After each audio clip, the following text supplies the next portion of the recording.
Hey, Robin, you're fast. We have a special live chat planned to find out how the date went.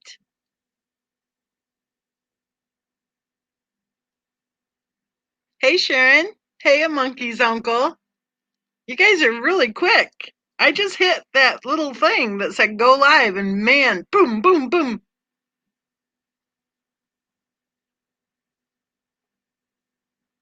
I hope Miss CD shows up pretty quick. I saw what time it was, and I thought, oh, I bet you she's probably, hey, Susie.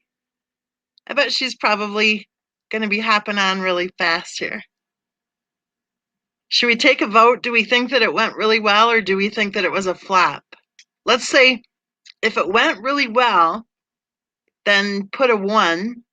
And if it was a flop, put a 2. Hey, Carla. We're here to find out all about how yesterday went.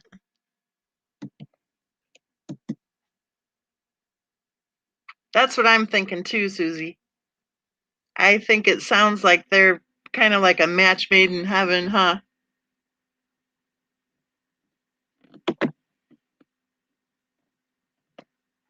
Robin says hoping number 1. I do too. Oh, Carla says number 2.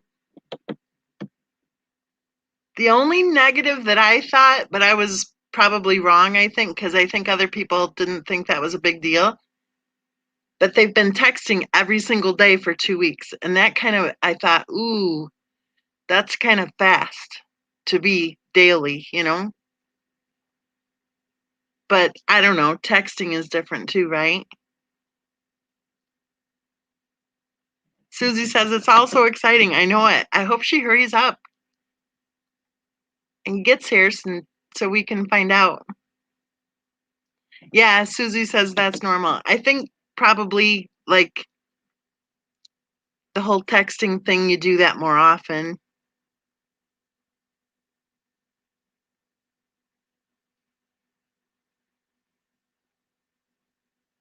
He sounds really nice.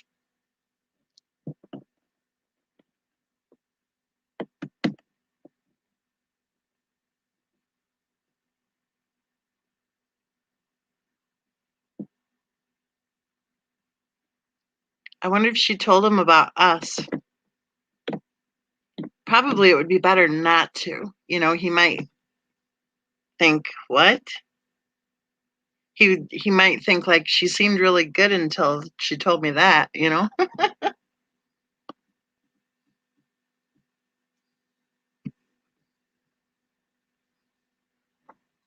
Sharon says if he didn't text every day, I'd wonder why. Really? Because I don't think they've met yet. That soon? When they first started talking?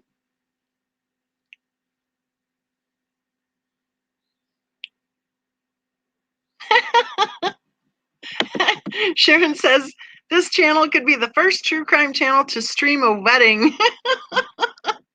Yeah, I think I would need some technical support to make that happen, though. I could see me that day going, oh crap, it's doing that circle thingy. It's buffering. Oh, that'd be funny, a live wedding. That would be fun. Yeah, and if they just decide to live together for the rest of their lives, then, you know, we'll be the go-to channel for details, right? Who made coffee this morning?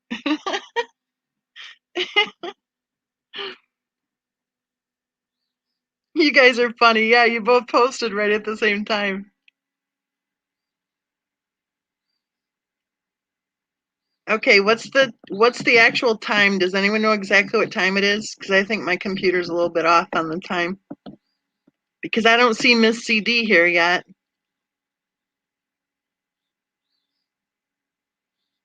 Oh, maybe their 1-day date went into 2 days.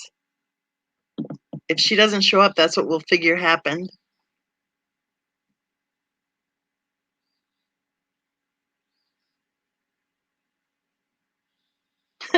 We had 9 people right off the bat, and now we only have 5. I guess the other 4 didn't think it sounded very interesting.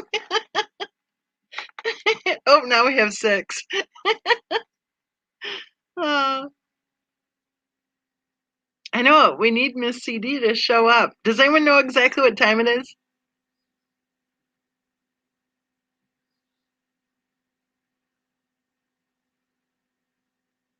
Well, maybe Miss CD is number 6. Maybe she's typing right now.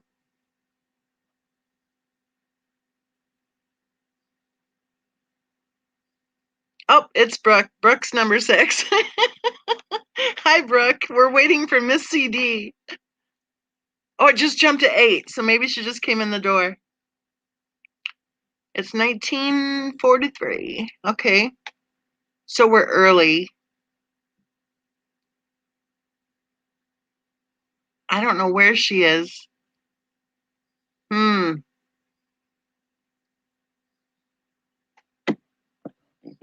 Brooke says, hi, everyone. Popped in to say hello. Headed to family Sunday dinner. I'll rewatch the replay on Miss CD's date so I can get all the tea. Yeah, we're just sitting here waiting for Miss CD.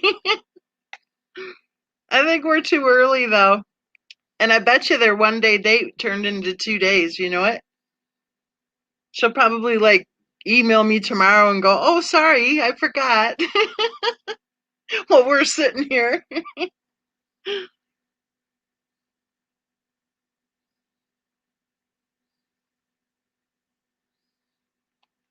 Susie says, I think it's your live title. You mean why people left?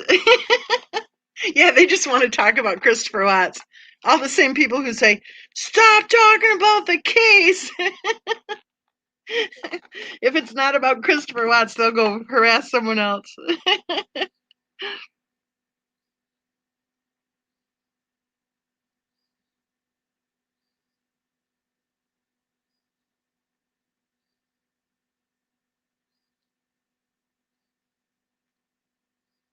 I'm just staring at the comment threads waiting for Miss CD to post a comment. You guys want to talk about the case for a few minutes till she gets here?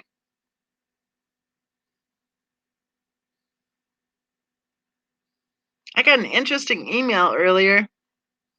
A very interesting email. Someone thought that it was cool to send it through my work email. You know, that is so lame. That is just so lame. And it had all the same little, tag words, right? That we've been hearing for almost 3 years straight.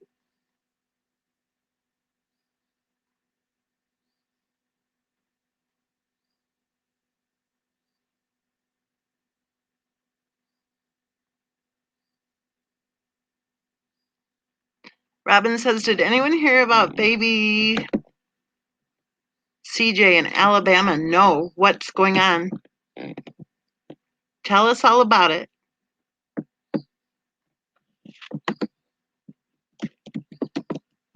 Baby CJ in Alabama. Let's see. Caleb, CJ, whatever the last name is, I don't know. Father charged after body of 5-week-old CJ found. This was posted 4 days ago. 2 days ago, they posted on AL.com, Caleb CJ was killed by blunt force trauma to the head. Oh, my goodness, what the heck is going on? What the heck is going on? Is it happening more, or maybe is it just because of the internet that we just get too much information, you know? His dad, Caleb, how do you say his last name? I don't know. Will be charged with capital murder in the death of his 5-week-old son. Oh, what the heck is going on? I'll read it. The 5-week-old Alabama. Okay, this sentence doesn't make sense. Really? The open makes sense. It says, and I quote, the 5-week-old Alabama reported missing and then found. And come on, can we give, we should give awards for certain articles we read. was killed by blunt force trauma. Ugh. The affidavit against his dad, he's 32 years old, and the slaying of his infant son states the baby died by blunt force trauma to the victim's head. No additional details were released. The charging documents plural says, I think I should critique this three little short sentences and like email it to the editor, maybe. The charging documents says the slaying happened Monday between 3:45 p.m. and 10:49 p.m. The latter time being when the dad called 911 from the Circle K to report the baby missing. The child's father is charged with capital murder because the child is under the age of 14. Court records do not yet list an attorney to comment on his behalf. The mother has not responded to a request for comment.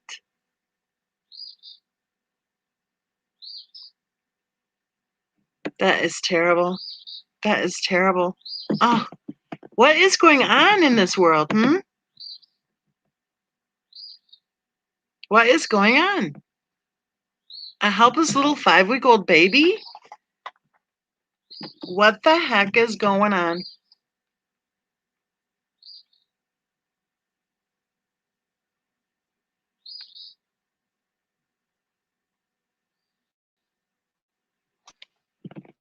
You hear nothing from, I see Carla says, I hear nothing. Sharon says, I can hear birds. Do you hear me talking, Carla?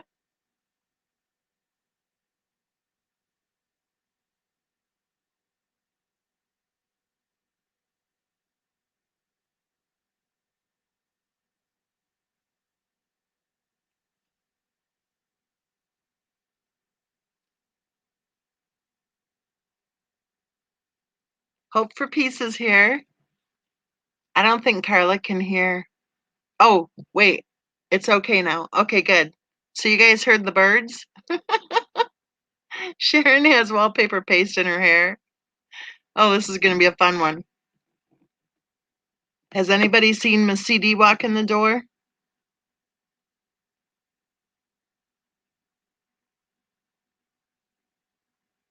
I'm scrolling to see. I don't see her. What time is it now, whoever our timekeeper is?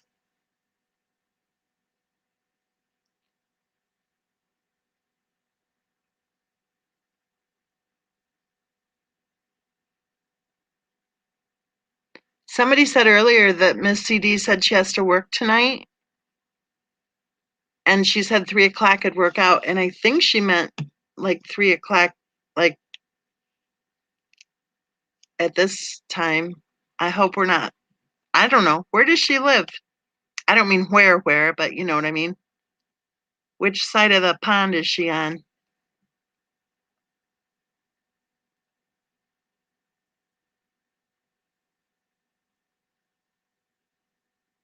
I can, Sharon, but it's tricky for me to go to the different screen. And if I do, then I might actually, well, I can try. Let me see here. I'll try not to disconnect.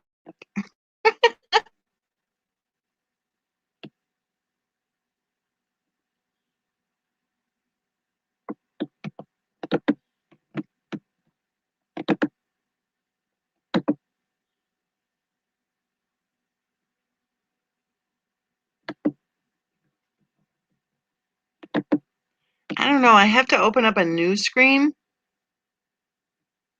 So let me see if I can.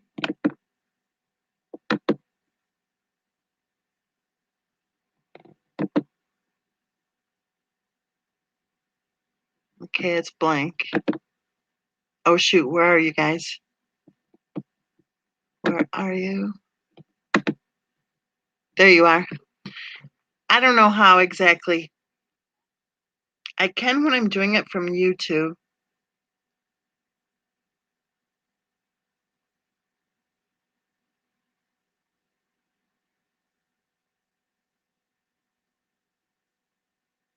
Sharon, they can see you. If it's on YouTube, they can see you. And the same thing with any of the other things like Patreon and stuff. They can tell who's there.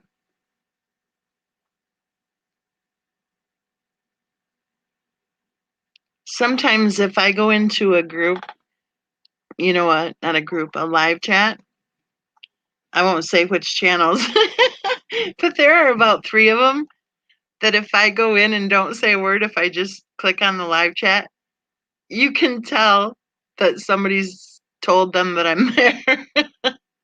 It's funny because all of a sudden the channel creator will go like, they'll be talking blah, blah, blah, and then they'll go silence.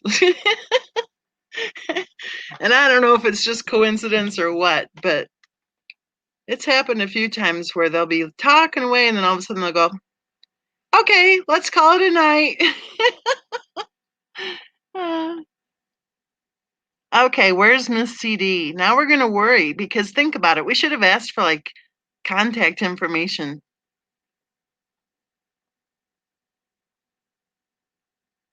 What if she doesn't show up for her own report the date session?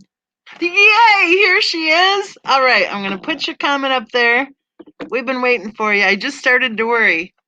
Okay, we're ready. Tell us. Tell us, tell us, tell us. We had a vote and it was say 1 if it went well and 2 if it was a flop. And there was only 1, 2, the rest were ones.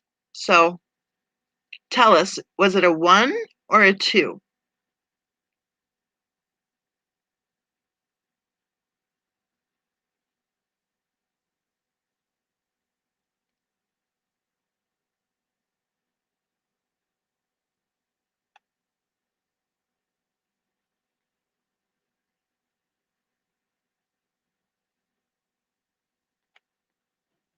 What?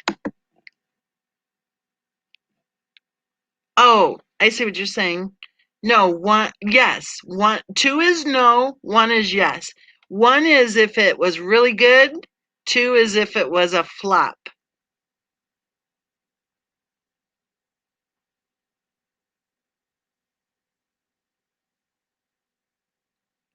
What?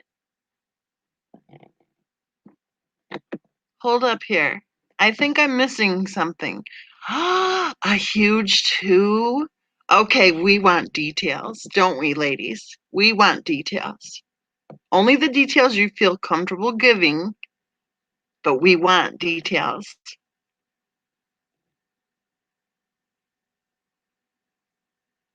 So see, you guys, maybe texting every day for 2 weeks isn't good. Maybe. I don't know.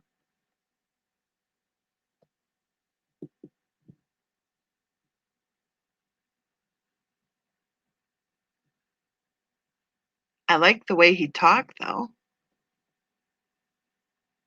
Did you have to use your pepper spray? Let me guess. He started off saying that he and his ex-wife were friends, but then it quickly turned into how she was some kind of a bitch and that he didn't really hit her. She fell down the stairs or something like that. Okay, here we go. Miss CD says, I'm fine. Lots of red flags, basically not at all like his texts, and think he was after one thing. Yep, player. Whoa. So he was a smooth texter. Did you have to use your pepper spray?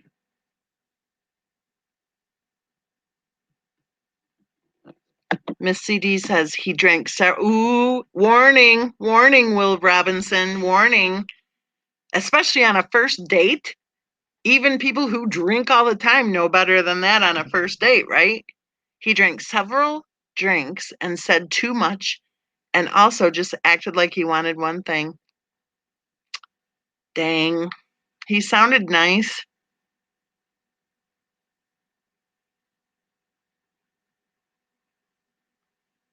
Oh, so you didn't have to spray him?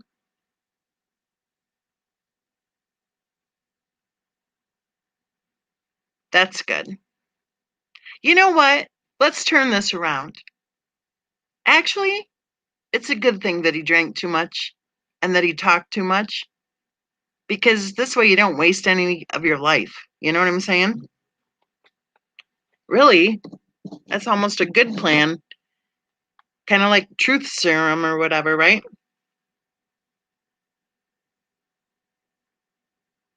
He did sound very nice though.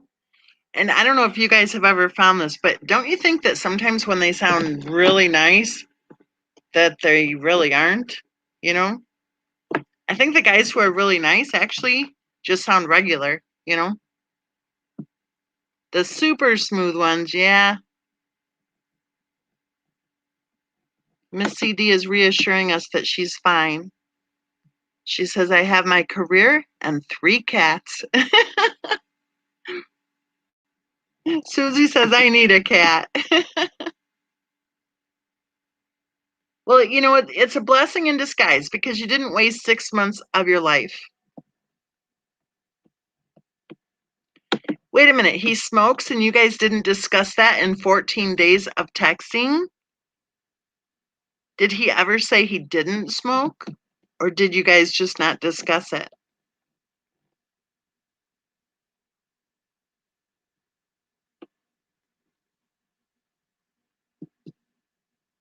Did you have fun at the festival? Was that fun, maybe?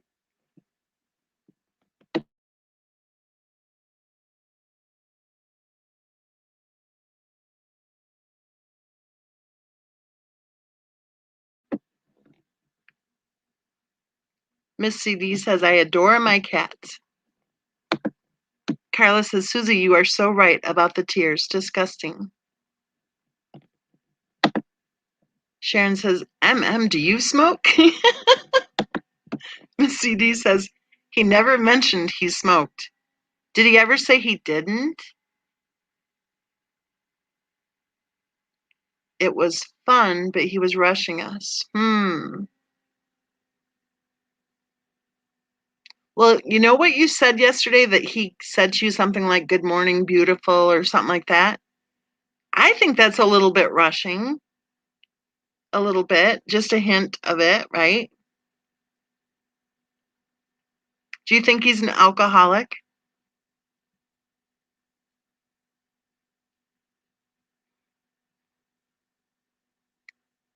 Because you know what? Drinkers are smooth, right? I mean, there's a point of their drinking. They have, like you said, he had too many, so he talked too much. So if he's an alcoholic, then he's probably really good at kind of like reading people and knowing what to say, you know?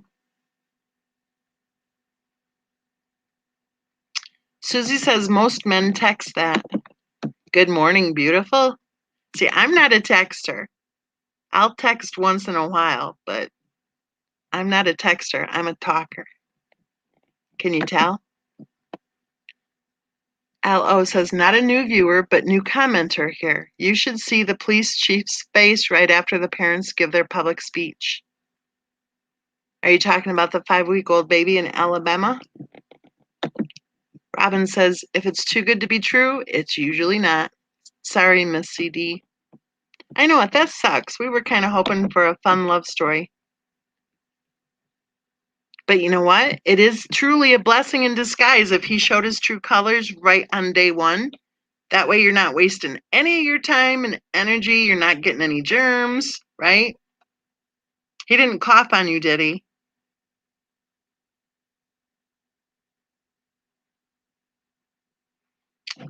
Miss CD says, not contacted yet, but he knows I work nights. Well, be careful because he might be smoother with the texting and everything, right? So be careful. He's probably gonna be trying to get a second date, right? So be careful. He kissed you? Ooh.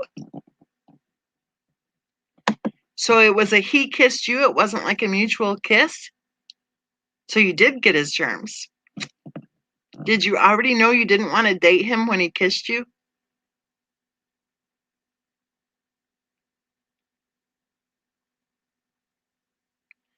Miss CD says no second date.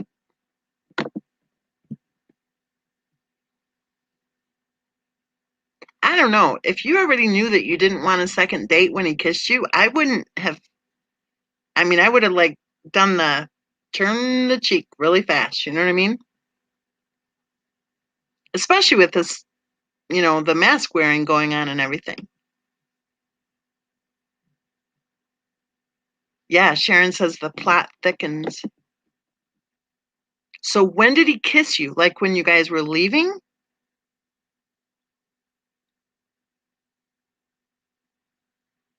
He kissed you early on, really?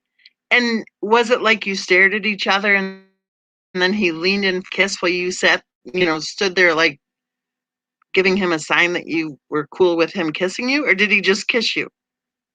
Because I'm sorry, that's kind of pushy. A little bit. That's kind of pushy. Okay, Miss CD said, yep. So does that mean that he kind of stared at you like he was coming in for the landing?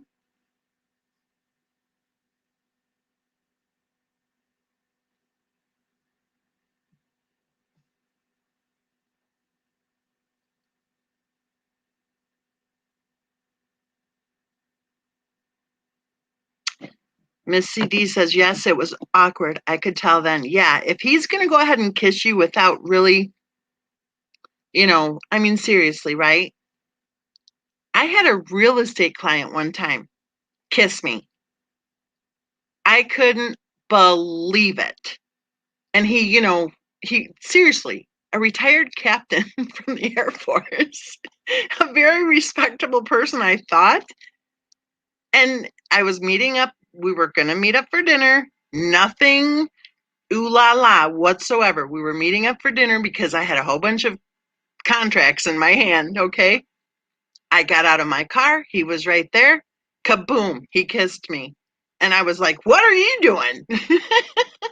And that creeped me out. That literally, and it did. And I told him immediately. And, he just couldn't, whatever.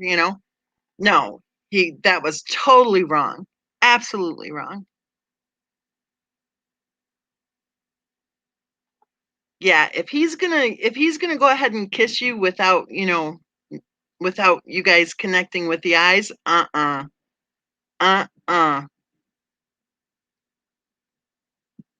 That is not good. He violated your space. Miss CD says, I'm telling you, he's a player. Wanted to get me in the sack. Disgusting. Well, that's kind of gross then if he kissed you, right? Like we don't know where those lips have been. You know what I'm saying? I'm really glad that you know that there's not going to be a second date because, mm-mm. Miss CD says, I'm all good. And Beth washing it off. Yeah, you probably have every. Be careful. By scrubbing your teeth. Every mouthwash on the shelf. I can see you at the dollar store. I'll have one of these, one of these, one of these. But that is gross. I mean, seriously. Yeah, and you know what? Shame on him. Shame on him. Plus, loser, can we say loser with a capital L? You don't lock lips until you do the locking eyes thing.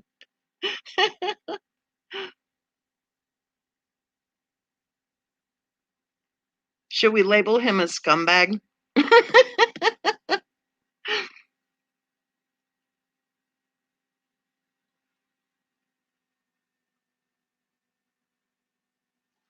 That's a good question, Sharon. If he contacts you again, what are you going to say? Remember, it's not your job to educate him for the next one. Like you don't have any responsibility to educate him for the next one. Miss CD says, I'm going to tell him politely there will be no second date. Or better yet, you could just ignore him. I don't know. Maybe it'd be good to just ignore him. Wasn't he like in his 40s, 42 or something? He's probably old enough to figure that out.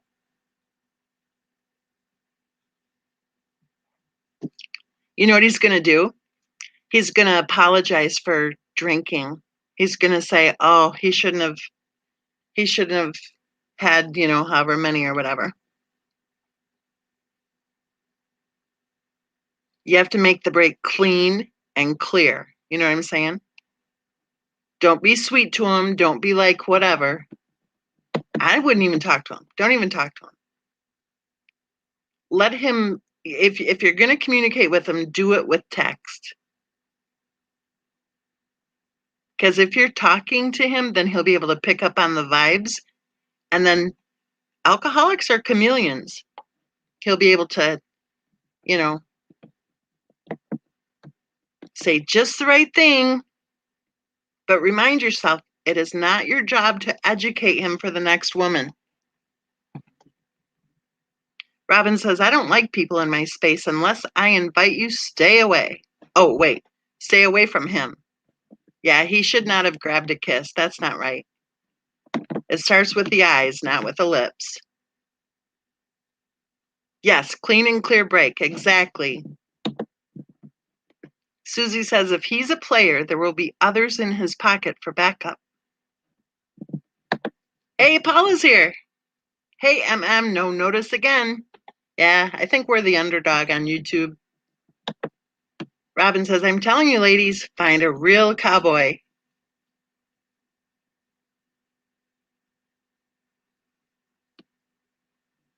Dairy farmers are nice, too. Susie says there aren't any cowboys in Scotland. LOL, lots of love. Miss CD says, hi, Paula. Susie says, hi, Paula. Chain Puppet Master says, so take the name out of the title.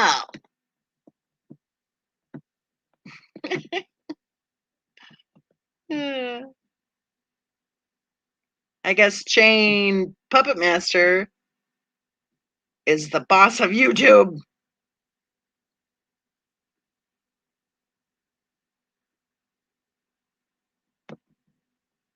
Paula, we're talking about the date yesterday. Oh, Daisy Days is here. Daisy Days, we're talking about the date. You guys have missed quite the, what do you call it? Quite the dish. Sharon's here.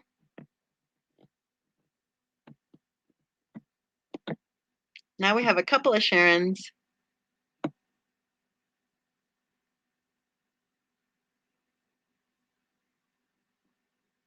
I think I would limit it though, Miss CD, to texting.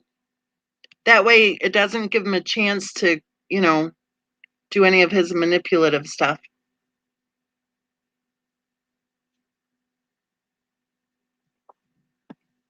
And I want to say this too. If you do go on a second date after telling us you're not going on a second date, then don't feel like you can't tell us, okay? Like, don't hide it from us. Because how can we give you all sorts of advice if you hide it from us, right? Hope for peace is dying laughing. Yeah, Miss Mence is a smart aleck sometimes.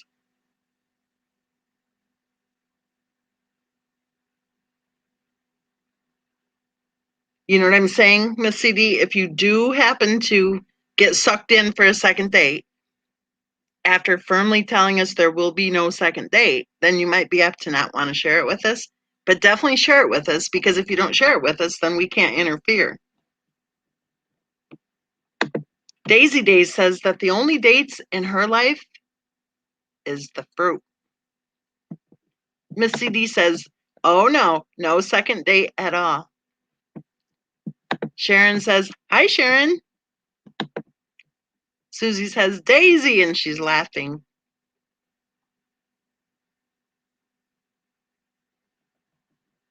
Miss CD says, no second date for sure. Right, but he's a drinker, he's smooth, he's a player, right? if he whittles his way into your world a second time, then I just want you to know, you can tell us. We won't say anything like, well, you said no second date. We won't say it that way. We'll say things like, ooh, he's really smooth. You know what I mean? Paula Joyner is laughing about the YouTube boss.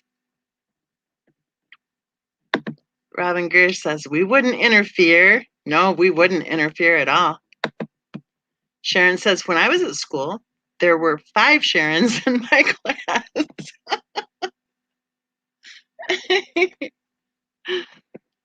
I can't say what I normally say about my name because I would probably be called.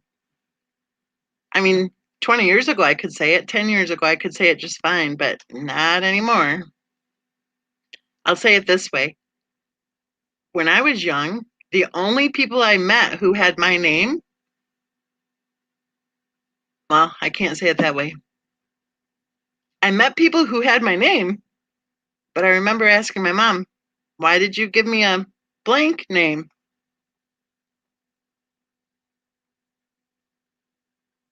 Because it's a Southern name, I guess. Miss CD says, no way. I'm a strong, independent woman. Right. But there's always an alcoholic waiting, right? And guess what? They love the strong, independent women. It's like I think the mousy, boring ones don't have the appeal. It's like they want the strong ones to try to like conquer them or something. So the stronger and more independent you are, the more apt he is to bring out his best manipulation, right? And don't underestimate the manipulative powers of an alcoholic. Seriously, they're smooth. Paula says, stay away from those drinkers. I'll tell you though, one good thing about him is he drank right in front of you, because the worst of them, they're really good at making it look like they just have a social drink here and there. You know what I mean? So it is good. Like I said, it's a blessing in disguise that he showed you right there who he was. Especially when he kissed you. He showed you right there who he was. And you know what? If you guys get married, have a couple babies, well, you probably won't have a couple babies, but if you get married 10 years from now, you're saying, man, why did I marry him? You know, and we help you through your divorce. Then we'll be going, remember that? Remember how he kissed you? Remember that? Bling is the new black is here. Hey, Bling. Robin says, Sharon, number 1, question mark. How did you keep them all straight? Keep what all straight? Miss CD says, yep. Private Pirates here. Miss CD, I'm so sorry. He was such a disappointment. Miss Mensa is giving you good advice. Nah, Miss Mensa's just being silly and nosy and pushy. Miss CD says, a glass of wine with dinner rarely is okay. That's me. I'm not a drinker or smoker. I'm 50 and have my grown children. No babies. No babies. Not at 50. Yeah, I'll have a glass of wine like at Christmas. Maybe Thanksgiving.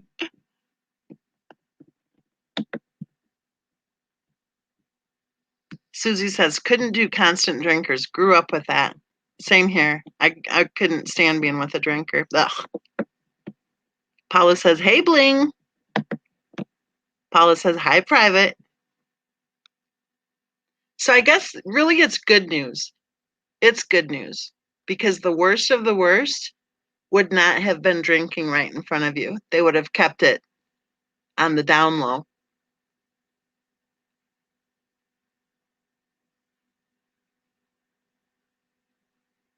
Ooh, yeah, that's quite a few. And what? And how long? In what time frame? Like, well, you had 1, he had 6, or I bet you probably didn't drink beer, did you? Because if you're like me. If a glass of wine tastes good, then you're not going to have a beer. Paula says, I have had one in 18 months. I've had one glass of wine in about that time frame. Maybe two, I think.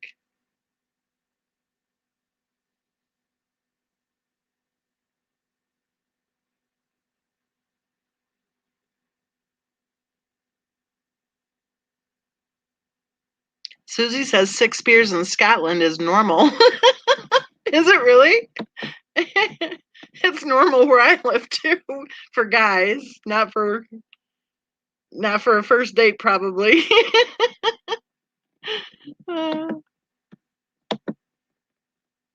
2 hours?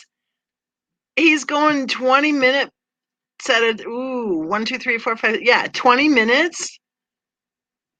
He's drinking those beers. Like that's like pop the top, poof. He's thirsty. He's a thirsty boy.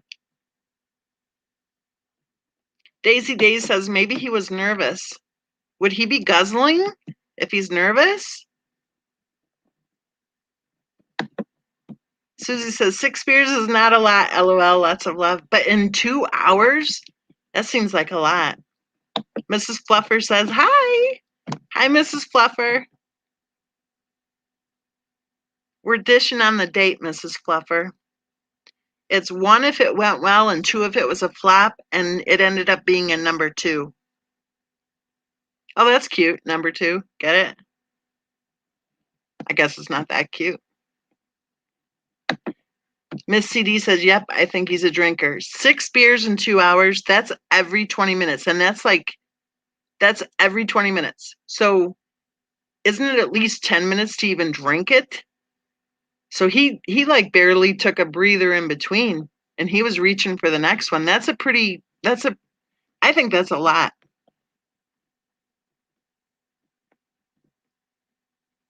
I dated a guy one time. He's actually a good friend now. But when I dated, because I won't be with a drinker. When I dated him, he was drinking cranberry juice. I'm trying to think where we were. We only dated for 2 weeks. We laugh about it all the time now that we ever dated. But oh man, this is so many years ago. Let me think. Oh, he and I were paired up for I think it was a euchre tournament or something.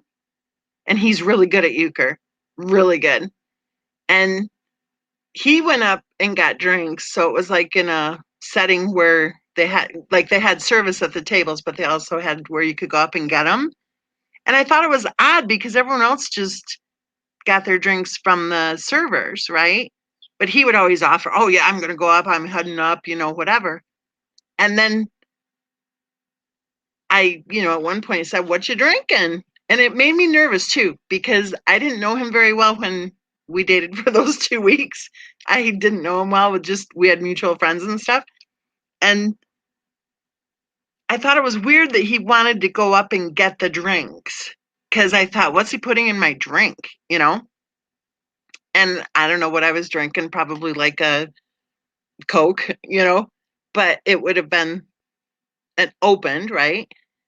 So I thought, this is weird. I'd rather get my drink from the server, but I thought, don't be too weird. I highly doubt he's some kind of, date rapist or whatever. And so anyway, within a couple of days, I figured out what that was about, because when he'd come back at some point, I said, so what you drinking? And he said, get this, get ready to laugh, cranberry juice. Which I believed him. That's probably the funny part. I believed he was drinking cranberry juice, which, in fact, he is a very honest, decent person. He was drinking cranberry juice, but he didn't tell me about whatever the liquor was that was in it, And I can't even say he's a drinker. Like, that's not fair, probably, but I just thought it was cute that he was into drinking his cranberry juice, which obviously was not just cranberry juice. Don't you love it when I give you guys such boring stories? Daisy Days says, same here, Susie. That's the starters. Missy D says, to me, that's rude on a first date. Well, it's still good, though. Not the kiss, but the drinking, because that way you don't waste your time. Susie's laughing. Sharon says, hi, Mrs. Fluffer. Mrs. Fluffer says, hi, what's the topic? We're talking about the date yesterday. Were you here yesterday, Mrs. Fluffer? I think you were. Or was that the day before? Yes, Susie. I think it was a vodka. I'm not sure. I think it was. Paula says, my first husband beat me for 10 years in the 70s. You kept in the closet then. I left when he choked me out. I didn't care after that what people knew. Man, I'm sorry. I'm so sorry. Yeah, the 70s were different, weren't they, Paula? They were different. You know, I've said this before many times. Younger women have no clue how good they've got it. No clue at all. Sharon says, sorry to hear that, Paula. Paula says, hi, Mrs. Fluff.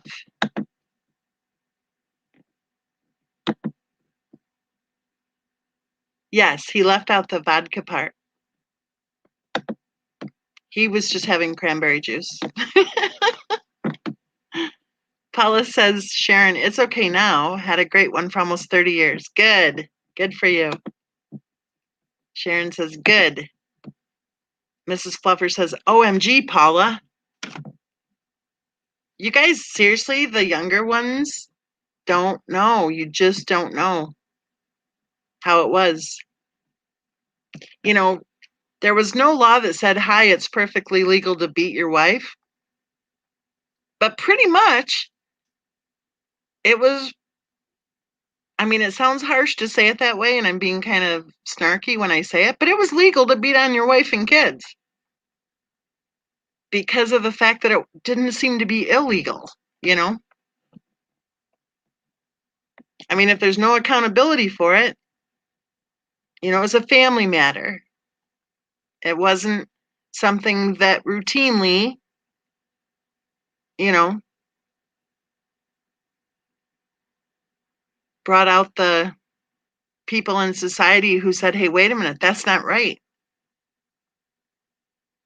There were a lot of people suffering and they didn't have anywhere to turn.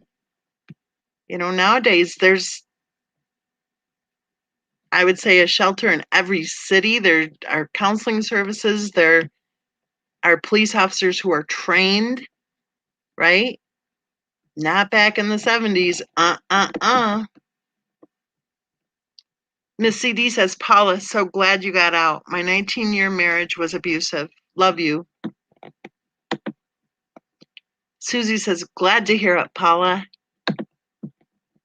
Susie says, I watched my mother beat my father and Nana. You watched your mother beat your father? That's different, huh?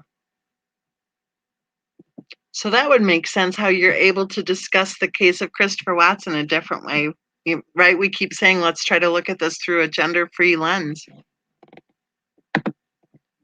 Sharon says, I grew up watching my dad beat my mom, and as kids, I'm so glad she left him. I am too, Sharon. Private Pirate says, I've been married forever. I'm so thankful to have escaped internet pairing. Yes. Miss CD says, I devised a plan with my abusive marriage, went to nursing school, left with nothing, and started over. I'm great now. Good for you. And it's all about developing a safe escape plan. When people say, oh, just leave, like, you have to have a plan to escape safely. Sharon says, took her 44 years, but she did it and she's happy now. Good for her. Hope for Peace says, I was married to an alcoholic. It was scary at times. Alcoholics are scary.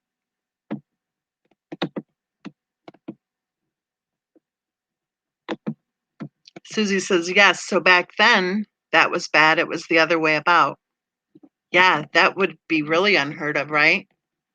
Probably your dad wouldn't have felt like anyone would have believed him back then. Mrs. Fluffer says, I dated a guy in 1998 who was crazy, and one day he put his hand on my neck. Ooh. Paula says, all you ladies, much love. Much love to you too, Paula. Miss CD says, I can honestly see how Chris Watts was abused. Some laugh at me saying that, but it's true. I can too. Susie says, same at Fluffer. He nearly killed me 6 years ago. Do you guys notice how it seems like an abusive person seems to go after, or I should say target, spouses or mates who are intelligent, attractive, hardworking? Do you notice that? I think the stereotype is like, oh, there's some kind of loser or something that they're taking that kind of behavior or whatever. But I have met a lot of survivors of spousal abuse, and I'll tell you, they're pretty, they have careers, they're intelligent, they're decent, honest, good people.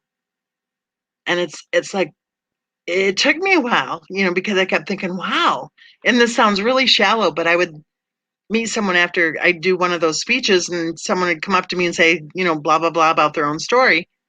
And I would think to myself, oh my gosh, this person's so beautiful. Like, why would she ever take any crap? Which is a really shallow observation, right? That is so shallow. But it just seemed like over and over again, I was meeting survivors who were really pretty, who were really smart, who were really, accomplished. They had good careers. They were good moms, and it's like, what's going on? And I realized I think abusers actually target the smart ones. They target the pretty ones. They target maybe in a way so that they can conquer, right? The other thing I think they do is they take from their targets, they take character traits, they take energy, right? They take accomplishments. And then they do what I call in my book trait reassignment. They're hooked up with a really smart one, and then, of course, they're really smart. Take a look at the case of Christopher Watts. Christopher Watts had good credit, a good job, a good income, the whole bit, but who was better skilled at handling the finances? It's like a trait reassignment. You identify the strengths, right? And then all of a sudden those strengths are transferred over to the one maybe who doesn't really have those character traits, but they suck them from their target.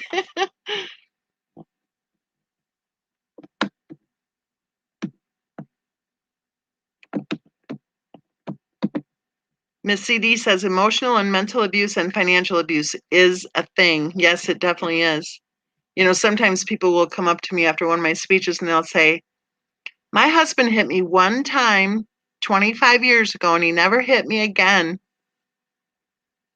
And I explain how sometimes it takes one hit to learn the lesson, of where the line is that you'll never cross again. And then I ask a few questions and learn, yeah, there is financial abuse going on. Yeah, there is emotional abuse going on. Yeah, there is mental abuse going on. Well, not all abusers hit.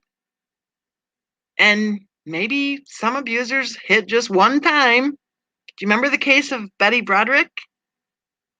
Her husband knocked her on her butt while they were skiing. And obviously, she was a really good skier. He was probably insecure with his whatever. And so she's skiing along, and evidently at one point, the tip of her ski crossed over the tip of his ski, and he got mad and he shoved her right onto the ground. That was before they got married. He got angry and shoved her on the ground. And people who say that she wasn't abused in that marriage, I'm sorry, if he's shoving her on the ground before they got married, number one, I wish she wouldn't have married him. I bet she does too. But that little temper tantrum says a lot. Maybe he didn't, although she did claim that there was physical abuse during the marriage. But, maybe he didn't have to, and I say that in a way of to gain total power and control. Mrs. Fluffer says he was nice to me until he became my boyfriend. Yeah, because then he owned you, right? And did he all of a sudden want to get married? Did he all of a sudden know that you were the one for him? Because that's another thing that happens. It goes very fast from meeting to you being the perfect woman.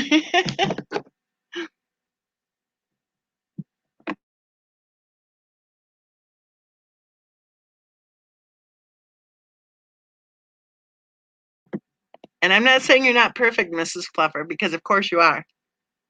I'm saying that it goes very, very fast from meeting, and then all of a sudden it's just like, oh, this was meant to be. You're my forever. Miss CD says, honey, I will never need a man. I might want a companion, but I'm fine alone. Well, you have cats. I had my dog in the car today. Oh my gosh. Nothing at all to do with this conversation. But when I said, well, you have cats, he would not get out of the car. He sat right in his seat. He has his own seat. He sat right in his seat, looking at me like, no. And I couldn't believe it. I explained to him that if he's going to behave this way, then he's not going to get another ride because I'm not going to stand there and beg him to get out of the car. And he, took his sweet time and finally got out of the car. It was cute, though. He's so cute. Oh, my gosh. He just looked at me like, not getting out of the car today. Elise says, I agree about successful independent women being targets. Yes. Have you noticed that too, Elise? I never knew this before. And I had already, I think at that point, I already had my bachelor's in psychology. And nowhere in all of my research of trauma, healing, and family violence, nowhere in all of my research did I ever pick up on anybody writing about how abusers target intelligent, attractive, successful, hardworking women. And it's weird. There's something weird about it. Like I said earlier, I think it has to do with the whole character trait reassignment. I think they literally suck the strengths of their targets. That, and I think they really want to conquer, And if you think about it, and I'm talking male abuser, female target, okay? If you think about it, it is oftentimes the case that the male abuser with a female target will accuse the female of cheating on him, right? Or they'll say, I saw how he was looking at you, or why did you talk to him that long, or stuff like that. Well, it's probably easier to do when you're dating a hottie, right?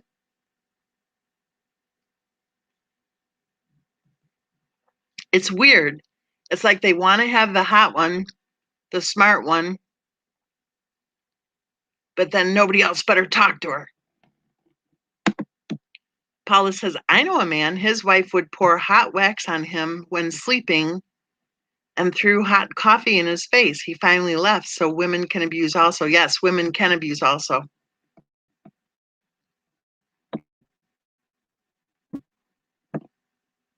And it makes you wonder, when women are abusing, do the men feel free to call for help? Mrs. Fluffer says, I think because we are normal and don't expect that. Sandy says, hi, guys. Elise says, easy target says we are not expecting it. I think you guys are both landing on it. Sharon says, hi, Sandy.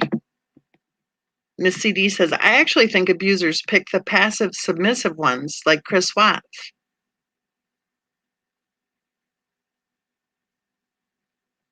I don't think they do. I don't know. I've met a lot of survivors, and I've met a lot of people who, like I said, would say, well, my husband hit me 25 years ago, but he hasn't hit me since because I put my foot down,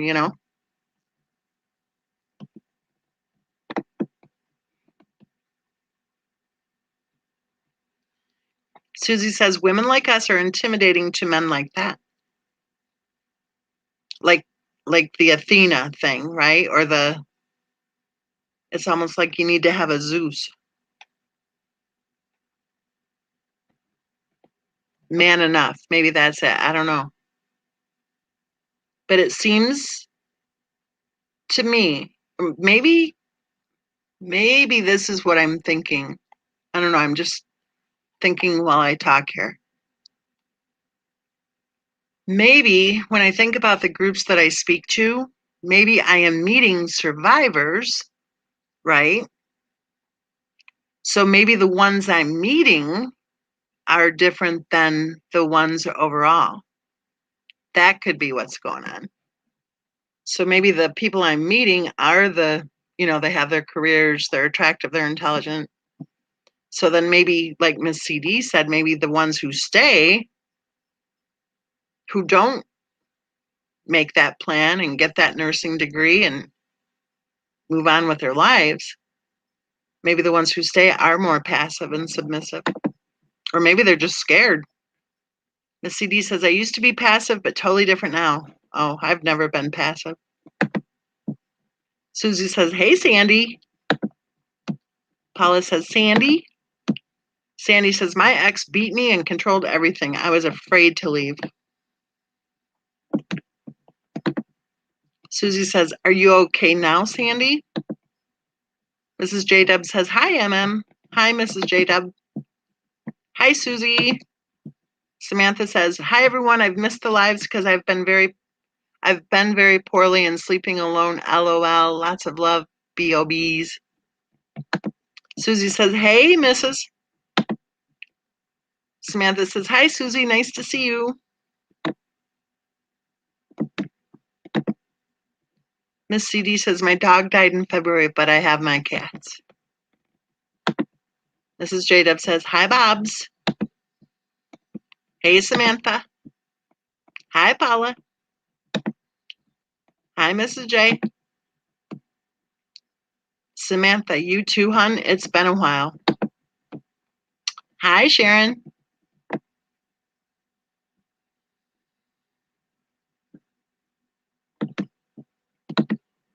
Hi, Samantha. Susie says, I can remember he said to me in the beginning, what's a woman like you doing with a man like me? Wow.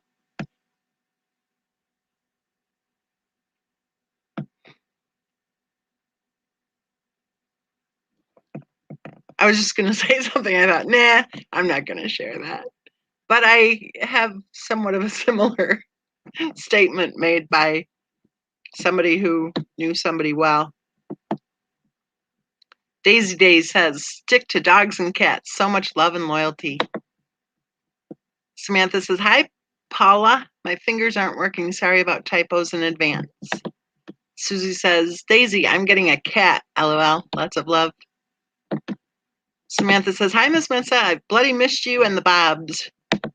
Paula says, hi, Mrs. Dub. Hi, Paula. Better choice, Susie.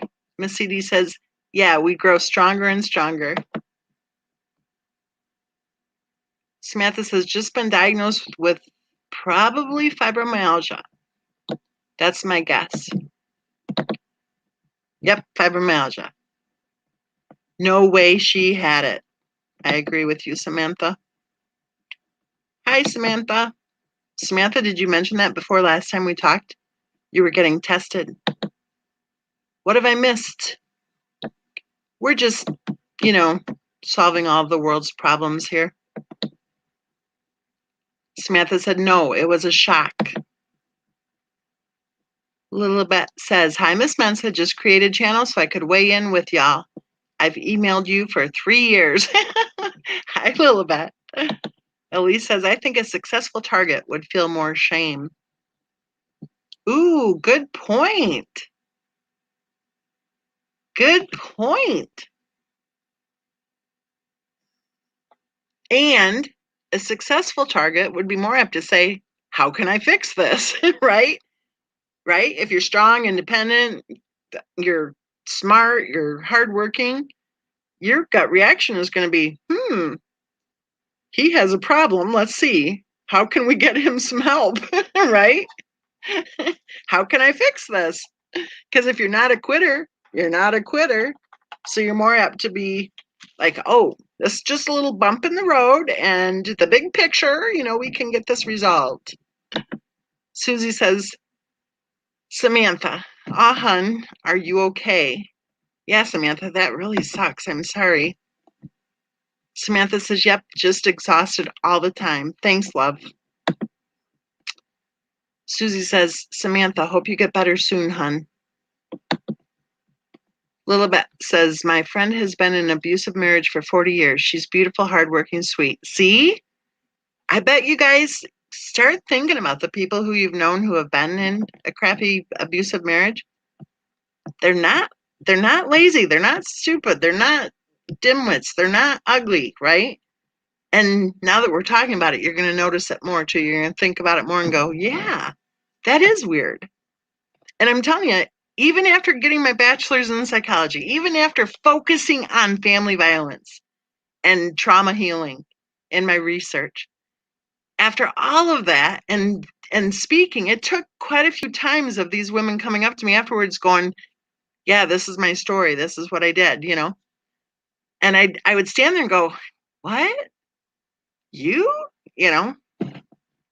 There's another part to it too, and I think Elise was touching on it too about feeling more shame or more apt to feel shame. There's another part to it.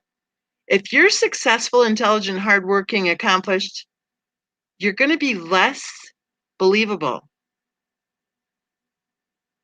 People are going to think you're confident, you're independent, right? You're going to be less believable. So maybe that's even part of the package too. Susie says, Elise, that is absolutely correct. Elise says, spot on. Lilibet says, abusive. Paula says, did you see my question? LOL, lots of love. I did not, Paula, I'm sorry. I get to talking. I see, hi, Samantha. I see, hi, Mrs. Dove. Where's Paula's question? I see Sandy. I saw the one about the hot wax. That wasn't a question, that was a statement. All you ladies, much love. I don't see your question, Paula. So my answer is no. I did not see your question. Lilibet says she's now admitted to becoming an alcoholic like him. Oh my goodness. Pink Ladybug says, hi, beautiful people. Hi, beautiful pink ladybug. Elise says, not the stereotype victim, you think? Susie says, Elise is so bang on. I even tried to get him into private therapy and I was paying for it. I tried absolutely everything. See? You're going to fix it, right? And we all know better than that. Mrs. J-Dub says, I was in an abusive relationship for years. I completely lost myself. I refer to that period of my life as a series of horrible choices.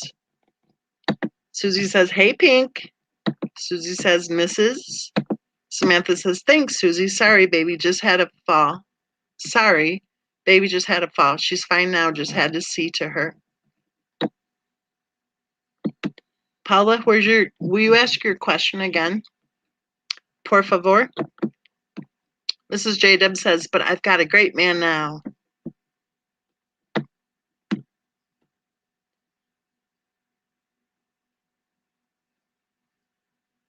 I'm looking for a question from Paula and I don't see it. Does anyone see it?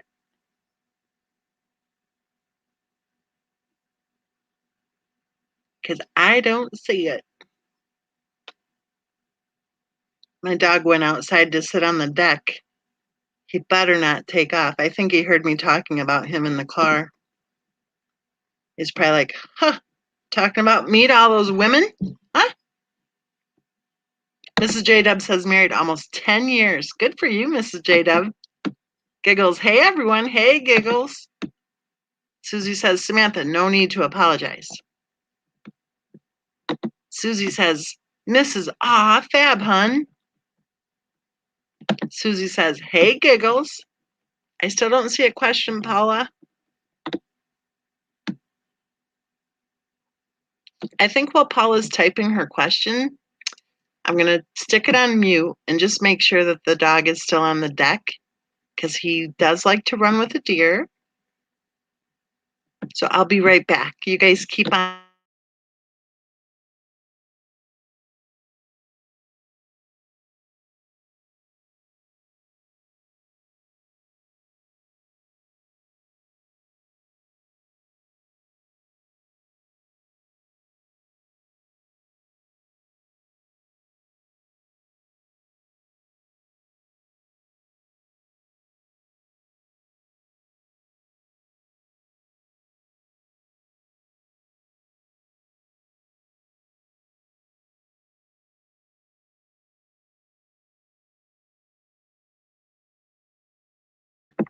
Okay, the doggy's back inside now. And here's a question from Paula. Here we go. Okay, I heard that Cindy Watts said they rented a condo at the beach and left a note for Chris to come down. Did she ever tell you that? They had the condo rented at the beach. It was a planned vacation. That 6th week that Christopher Watts was flying to North Carolina, it was all planned ahead of time. You know, when he flew in, he went to his parents' house and they visited. They were planning. It was planned way ahead of time, right? It isn't like they just honed in on the little mini vacation there at the end of the 6-week extended stay that we still wonder about, right? It was planned.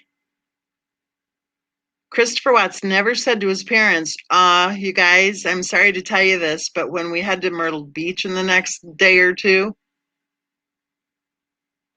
you're not allowed to see Bella and Cece. He could have said that. Obviously, he would have had a clue by then, given all of their texts and talks and, you know, whatever. Well, if he didn't have a clue at that point, which he should have, he caught the clue that evening because he called his wife and said, because of the storm, that he would be staying at his parents' house that night. There were sudden travelers advisories that were issued because there was a sudden storm. And the storm had downed the power lines and there was flash flood warnings and whatever. There were flash flood warnings. You know, traffic lights were out. So he calls up his wife and says, hey, I'm going to stay at my mom and dad's house tonight. My dad will bring me in the morning to her parents' house. And according to Cindy, she said, over my dead body, if you don't leave immediately, I'm going to come and get you. And then Chris Watts, evidently not wanting his parents to witness her causing a scene, asked his dad to go ahead and take him to her parents' house. Through the storm, through the, flooding, no traffic lights, blah, blah, blah. Right? That night, evidently, from what I've been told, he had to spend, I think it was 3 hours sitting on the back porch listening to his wife talk, I guess in her effort to save the marriage. And I'm being facetious. Because during that 3-hour talk, I'm told, he heard repeatedly that his father was dumb and that his mother was evil. Yet they had this plan to go to Myrtle Beach, right? So what Cindy told me is they went ahead and drove to Myrtle Beach, not aware that they were going to refuse to allow them to see Bella and Cece. They had their rental. They were there. They drove all the way there. At any point, they could have called and said, hey, guys, I mean, if Christopher Watts was too whatever to say, just by the way, you're not going to be able to see Bella and Cece because there's no way in hell that she's going to let you, then I don't know, maybe she could have picked up the phone instead of going behind, standing, I guess, behind her husband, telling him what to say. Maybe she could have said it herself, right? Why did he have to be the one to say it? If she's the one with the problem, why didn't she pick up the phone and say, Cindy, guess what? We need to get this resolved. I don't feel comfortable hanging with you until you and I are able to have a conversation. Of course, that should have been done a few weeks earlier, I would think. Anyway, so Chris and his wife both knew damn well that Ronnie and Cindy were heading to the condo in Myrtle Beach, driving all the way there, fully expecting to be able to spend time with Bella and Cece. And when they put the note on the door, they fully expected that when Chris and hopefully their daughter-in-law too came with the kids, that they would know right where to find them. And of course, they never came down to the beach.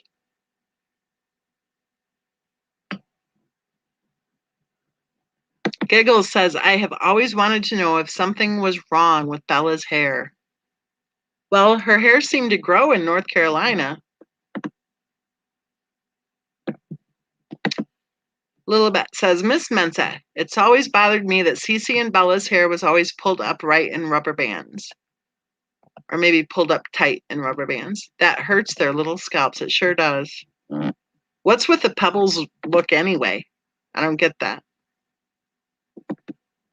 Susie says, Giggles, Bella had bald spots, hence why I think she pulled it with stress, or could be bald patches like babies get with being in the cot too long.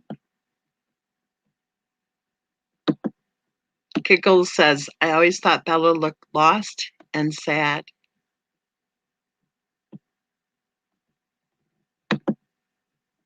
Sharon says, that makes me mad that she wouldn't let Chris stay at his parents that night. Well, it can make you mad too, Sharon, that he didn't say, stuff it.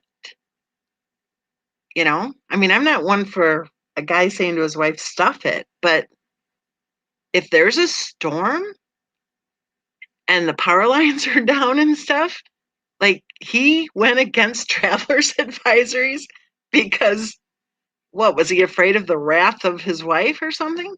And the short answer is yes, evidently, because the way the story is told, he was afraid that she would show up at his parents' house and he didn't want his parents to, have a scene to see, I guess, her in the middle of her tirade. Well, you know what? Maybe he shouldn't have cared. Maybe he should have been honest. Maybe he should have said to his mom and dad, she's really pissed. She's on her way here. So everyone brace yourself, because when she's really pissed, it isn't pretty, right? So that's how she controlled him, was because he didn't want her to make a scene. So he cares more about appearances than he does his own safety or his father's safety. His father had to drive through that crap to get him there. Shouldn't he have cared more about his father's safety than whether or not his wife was going to have a temper tantrum? And how beautiful would it have been had he said, shove it. I'm staying the night at my folks. See you tomorrow morning. Chill. What, is she going to tell someone to give her a ride there? That would have been the best thing for him to do. Would have been to, maybe he didn't have to say shove it, but he could have said, well, tough cookies, sweet cheeks. I'm staying the night at my folks. See you in the morning. And then it would have been on her shoulders to convince someone to give her a ride. Hopefully by the time she got there, she would have lost a little bit of her steam.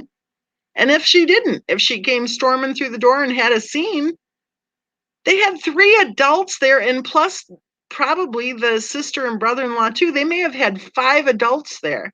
5 adults. Were they all afraid of her?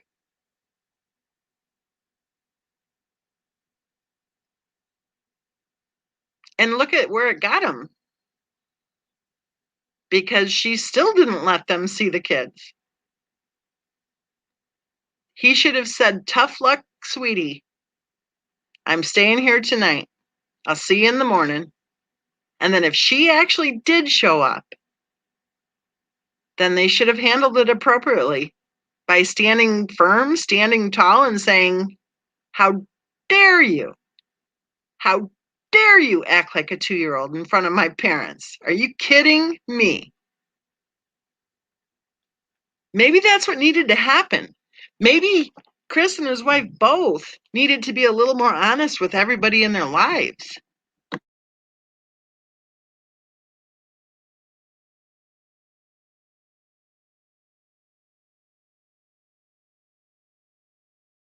The part that I think is really concerning is that if he's saying, hey, I'm staying overnight, she's saying, over my dead body, you get home, or not home, but you leave immediately, get back here now.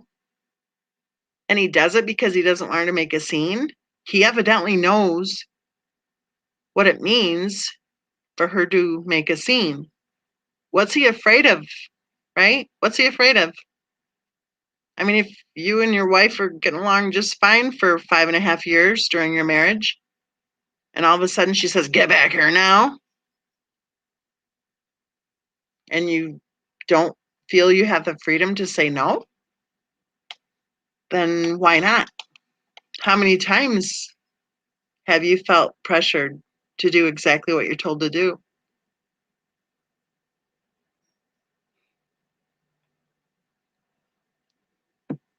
Samantha says, Bella had the abused child look, sad eyes, and didn't like to make eye contact. She always looked for the response first.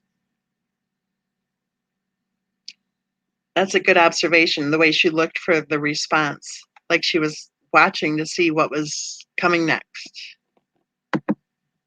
Miss CD said she was an abuser. Chris was afraid of her. And the best thing while he was there with his parents would have been for him to say, I'm coming back in the morning. Because if she would have shown up and started having a tantrum, then there would have been, like I said, at least 3 people, and I think possibly 5 people who could have stood there and said, really? Is this what age 34 looks like?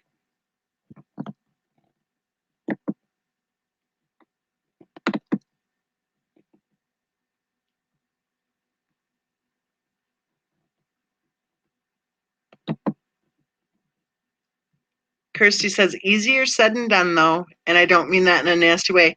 It is easier said than done, and it's also easier in hindsight.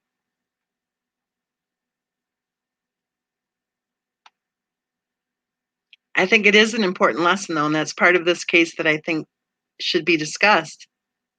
What could he have done differently at so many junctures, right? The bankruptcy. Why is he filing a bankruptcy? I'm sorry. 2.5 years earlier, he bought a house on his own. He had a full-time job that entire time. So why was he filing a bankruptcy? It's one of those points. The thing with the house payments not being paid, what, he saves it and they continue on? Maybe that would have been a good point for him to say, oh, this marriage is over. Bye-bye. He had different, that's why we discuss these cases leading up to the tragedy, right? Because he had different times there where he could have done things so differently leading up to the tragedy. Daisy Day says his dad should have refused to drop him, full stop. Exactly. Everybody jumping to her tune. Exactly. Exactly right. They should have said, no, Chris, we're not going to take you back tonight. This is ridiculous. There's a, traveler's advisory. Man up, son. And then he should have been honest with them. He should have said, no, really, really, I don't want her to, and they could have said, really? You're afraid of her? Are you kidding? Why are you afraid of her? What has been going on? Paula says, SW called Bella a bedhead and said, this is what happens when, and said, look at that hair. We got to get you dressed, kid. I thought, OMG. Lilibet says, and who constantly refers to their children as kid. Giggle says, I will tell you all this. I had a nasty daughter-in-law that kept my grandson from me for 4 years. Miss CD says she isolated him to Colorado. I know it. And when the people who are nasty, attacking, harassing, whatever, they always go, he didn't even want to live near his parents. And I just responded not long ago to a comment that was posted saying he didn't even want to live near his parents, that I said, oh, I must be mistaken or something like that. Was it Chris Watts who had the health challenges? Did his doctor tell him to move to Colorado?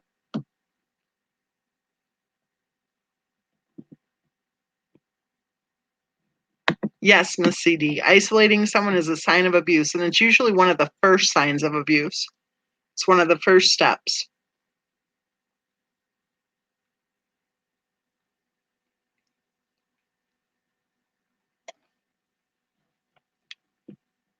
Susie says it wasn't just isolating. It was finances, his Facebook, the gym, etc., etc., etc.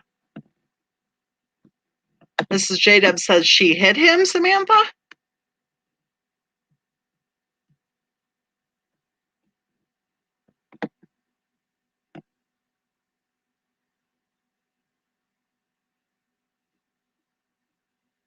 You know, that would have been good if Ronnie and Cindy would have said, no, you're not going back. It's dangerous out there. We're not going to enable this mess.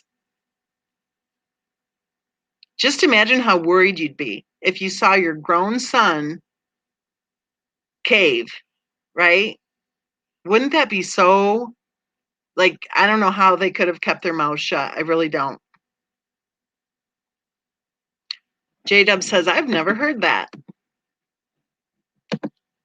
Paula says, Susie, go watch her makeup tutorial she did. Not the one about the black mask ordering CW around. The one is 45 minutes long. Lots of scary things she said in that live. Samantha says, Mrs. J-Dub, yep, she did. She definitely did.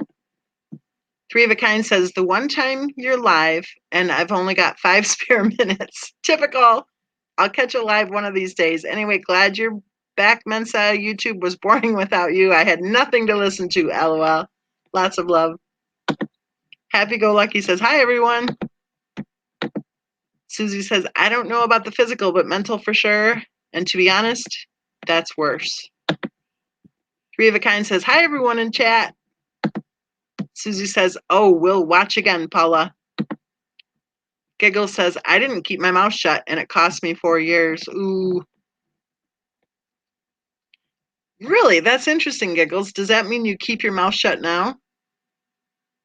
Because you know Cindy Watts kept her mouth shut after the wedding fiasco.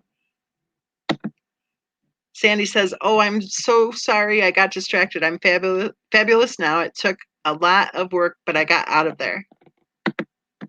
Sharon says, hi, 3. Miss CD says, she said, so much better without the kids here when she was opening her FabFit Fun Box. Daisy Day says, hi, 3. Susie says, hey, 3. Samantha says, mental abuse is far worse. Three of a Kind says, hi, Sharon Ann. Giggle says, yes. So she trained you then.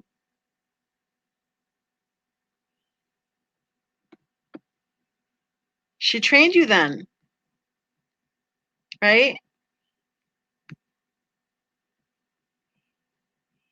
I was saying earlier how younger women don't have a clue how good they have it.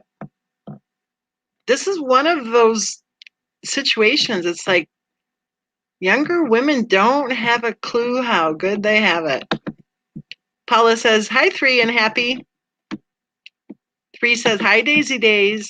3 says, hi, Susie and Paula. Samantha says, hey, 3. Happy Go Lucky says, hi, Paula. I love it when you guys do that goodnight John Boy thing. It's cute. Susie says, Samantha, absolutely agree. Giggles says, we can't say anything. Wow. Mrs. J-Dub says, I agree. Mental abuse is worse. Well, they actually go hand in hand. Like, I don't think there's an abuser out there who just does mental abuse or an abuser out there who just does financial abuse. It all goes hand in hand.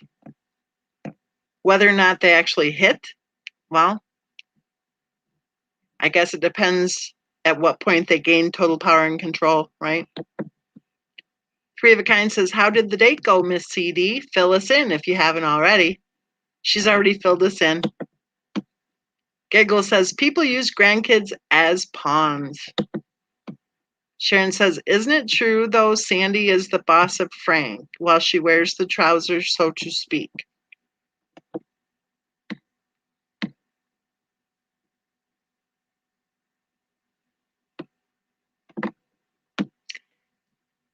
I was just thinking about Ronnie and Cindy after I read your question, because I'm curious about the power and control in that marriage. I'm very curious how Ronnie and Jamie can be connecting with people who Cindy has claimed she doesn't trust, she would never speak with them again, things like that. So why are Ronnie and Jamie connecting with those same people? And then it makes you wonder, does she have any power and control at all? Well, the harassment and hate against her, oh, she runs everything. Yeah, I don't know. I'm not so sure. Susie says, giggles, kids are used as pawns in general. Sharon says, I think Shanann, wait, back up. I think Shannon, because I've decided I'm going to use her birth name. I think Shannon has got a lot from her mom. Three of a Kind says, oh, I'm late to the party. I'll have to watch the playback and find out. LOL, lots of love. It's a blessing in disguise because he showed his true colors day one. So that's really good. So Miss CD isn't going to waste any of her precious time. And Miss CD is strong and independent. She didn't have to pepper spray him.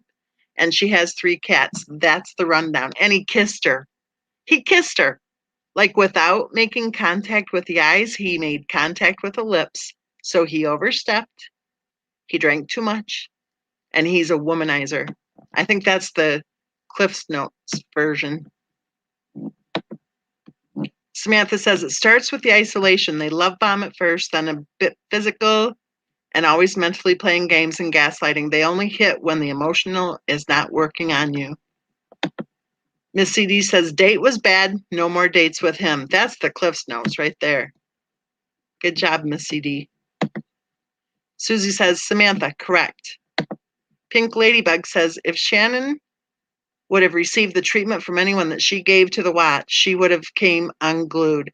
Completely unbelievable. No one ever said anything to her about her continued behavior.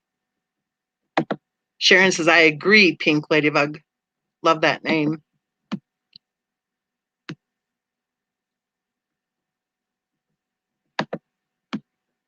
Three of a Kind says, oh, Miss CD, that's a shame. It sounded so promising, too. Lilibet says, ouch. I'm almost scared for my son to marry. I'm often opinionated. Sharon says he had 6 beers. 3, 6. I don't get that, Sharon. Pink Ladybug, thank you, Sharon. LOL, lots of love. Susie did that on purpose. Three of a Kind says, oh, damn. Susie says, pink, ha, ha, ha. Miss CD says, I've always wanted to know how Shannon built that big house in North Carolina. You think she built anything? Giggle says, learn to bite your tongue. Where did we shift? And I'm talking we as a society. Where did society shift to where the whole respect your elders thing? I wonder if social media is part of that, because social media is kind of an equalizer, right? Maybe that's part of it. I'm not sure. I don't know. Susie's, oops, I clicked on the wrong one. Susie says 3. Are you Scottish or UK? Sharon says, I was talking to 3 of a kind. LOL. Lots of love. 3 says, the North Carolina house is truly a mystery. How did she ever get a mortgage? Exactly. However, remember, she worked for her employer handling a lot of the paperwork. That's just my hunch. Giggles says, there is no respect these days. Yeah, that's what I'm trying to latch onto here. It's like, it's not even just like an age thing, it's just like a people thing, you know?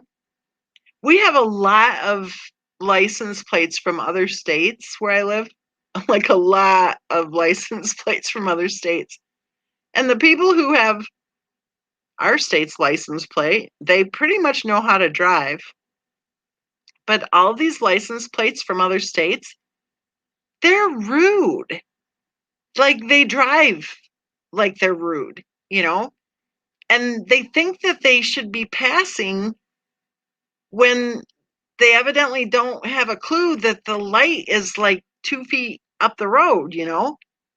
Or, I mean, it's just weird. And something so simple, something so basic, but it's a sign of something.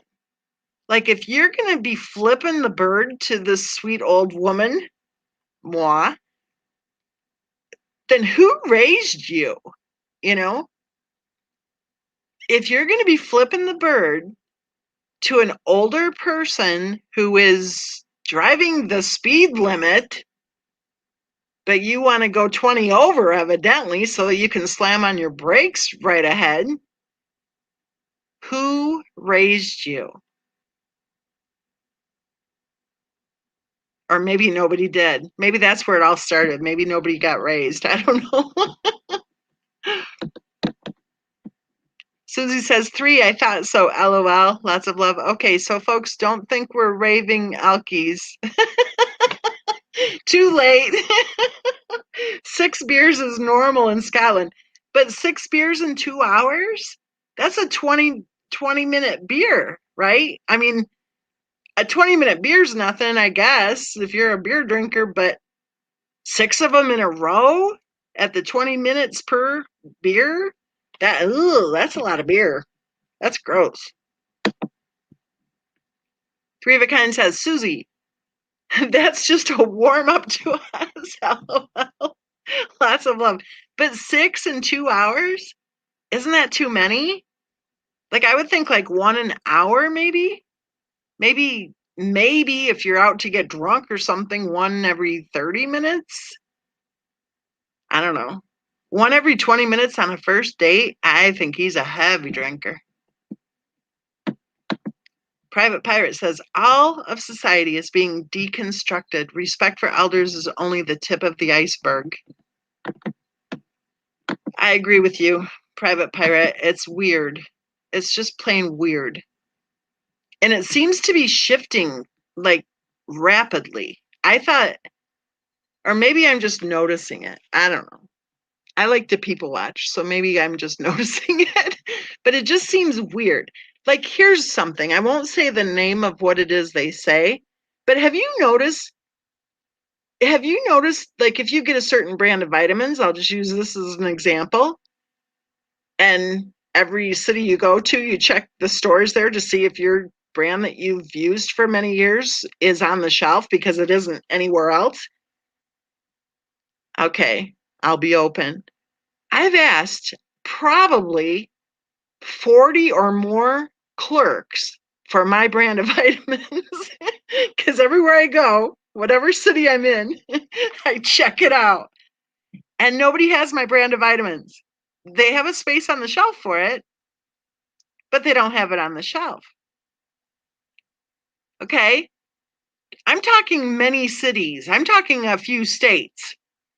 And they don't have that vitamin. They still have the space, but they don't have any on the shelf. This is not a mere coincidence. Every single clerk says it's because of you know what. They use that word, the C word. It's because of you know what. Why is it because of you know what? Why? If they're going to stop making it, stop making it. Take the space off the shelf. If they're not going to get any shipments, take the space off the shelf. Why is it because of the C word? And here's the thing, the reason I brought this up is the whole, not really rude, but just kind of like casual disregard. Oh yeah, that's because of, the C word. Everything's because of the C word. Oh, the prices went up. Oh, that's because of the C word. Oh, the store hours are cut. That's because of the C word. Oh, the store's a mess. Oh, that's because of the C word, because we had to cut back on staff because of the C word. Everything is because of the C word. It's like, as a society, we've been given an excuse for everything. Oh, it's because of the C word. And it's shifting. It's like nobody's saying, hey, wait a minute, like with the vitamins example. I almost want to tell them, like, take the label off the shelf, I guess. But what's really going on? And I have a theory of what's going on. You know how there's still blank spaces on the shelves, right? You know how the stores have all their stuff computerized now, so they know exactly who's buying what and what time of day? Well, this is what I think. I think that they know darn well which products, obviously they know exactly which products has the huge profit margin and which products have the minuscule profit margin. There's something in marketing called the loss leader. It's when the stores would advertise something even at a loss or down close to cost in order to get you in the door. And then they'd bank on the fact that you'd buy the stuff with a good profit margin once you're in the door. Okay. Well, the loss leaders are gone. And I think that the products which do not have the huge profit margins are gone too. Just my opinion. The world according to Miss Mensa. You guys have been having a good conversation while I've been babbling about vitamins and out-of-state drivers. Wow. I just scrolled all the way to the top and I'm still not to my last one.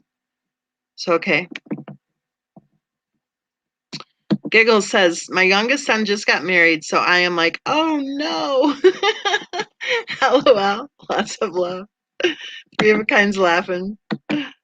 Susie N3. Yeah, it's average here. Plus we have pink, or I almost said pinks. Plus we have pints. Oh my gosh, you guys are funny. Susie, 6 pints to a man. I mean, I'm teetotal, so I'm not talking me personally. Yeah, okay, sure. 3 of a kind, doesn't drink. But yeah, 6 beers would just be a warm up for us Scots and Brits. Wow, that sounds like a lot. Sharon, you must come up. Lilibet, my friend who's been in abuse 40 years, soon after they married, he moved her from a lovely neighborhood to a house on many acres way out in the woods. Yep, that's what they do. He's got many guns. Well, the guns are okay. There's nothing wrong with the guns. But that's what they do. They like the country, don't they? He isolated first. Susie says, Sharon, take you for a pint. Sharon says, ha ha ha. Yeah, it would be the at-home drinking while getting ready for us Brits. Sharon says, Susie. Private Pirate says, nothing happening in society is a coincidence. Daisy Day says, Sharon, that's the pre-party. That's like the appetizer for a lush. Mrs. J-Dub says, agree. Susie says, Daisy, ha ha ha. LOL, lots of love, Daisy, says Sharon. Susie says, we're talking beer. Daisy Day says, just the dipsos in chat. Oh my goodness. Okay, you guys. Well, Miss CD, I'm really glad that you filled us in, and I'm really glad that you are a strong, independent woman with 3 cats who knows what a warning flag looks like. So good for you. Good for you. And definitely get the mouthwash, you know, routine big time, because how dare he? You know, how dare he swap spit with you? Seriously. That's just, that's not okay.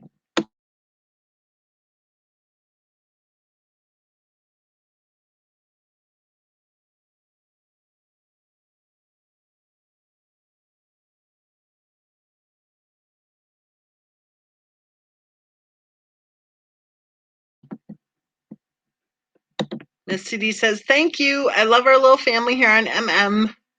We love you too, Miss CD. So now that we know that the pepper spray did not have to be activated, I think we can all continue with our weekends. And we know that Miss CD is safe, she's healthy, she's happy, and she knows that she is loved. So when do you guys want to do this again? How about next weekend? How does that sound?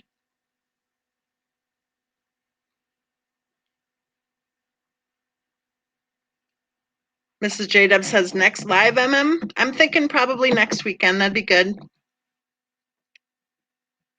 Figure out what y'all want to talk about and bring it on.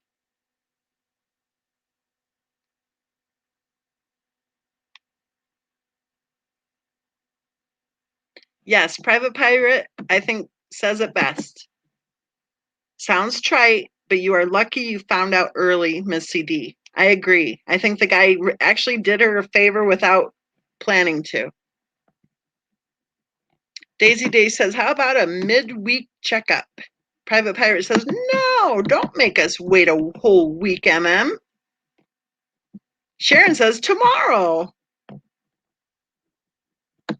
Actually, she said, no, Tomo, LOL. Lots of love. Sharon says, can't wait a week. Susie says, flowing to one thing to another is fab. Miss CD says, yes. Samantha says, I'm so happy I caught a live. I've missed you guys. Miss CD says, WED? But I think that means the abbreviation for Wednesday, right? I don't know. With our live chat today, I'm not sure. I'm joking. Yeah, let's go ahead and try for Wednesday. I think that would work. If not, then I'm just thinking. I know not on Tuesday. I'm not really sure on Wednesday. So let's not say Wednesday, but let's oh, Mrs. J-Dub just said let's do Wednesday.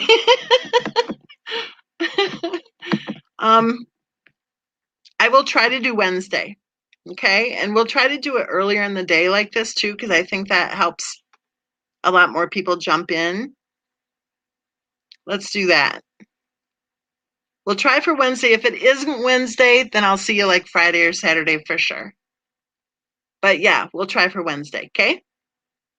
Sound good?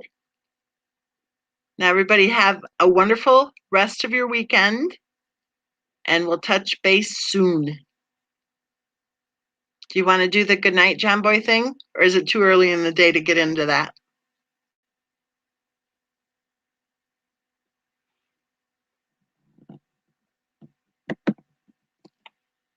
Is Mrs. Fluffer still in the house?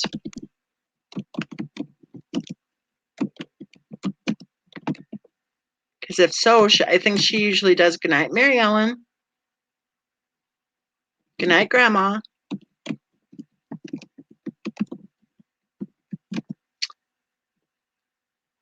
Sharon says, stay safe, MM. Yes, I will, Sharon, and you too. Everybody stay safe. Three of a Kind says, I'm definitely making the next live.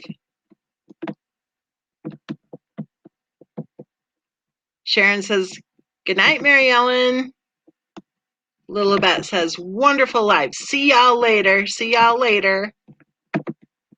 Daisy Day says night and God bless all. Have a good week. Paula says good night, Daddy. Sharon says used to have a crush on John Boy. Ooh, really? Really, Sharon?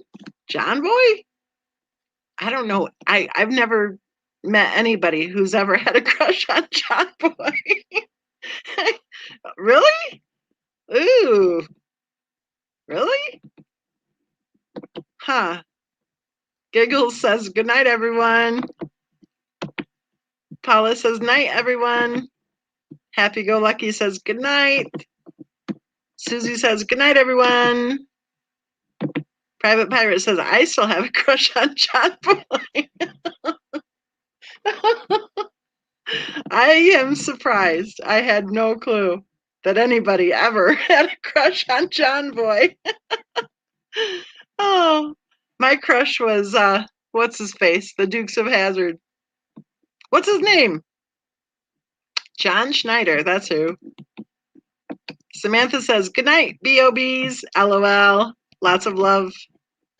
Everyone have a good night. We'll see you soon. We'll try for Wednesday. Bye-bye.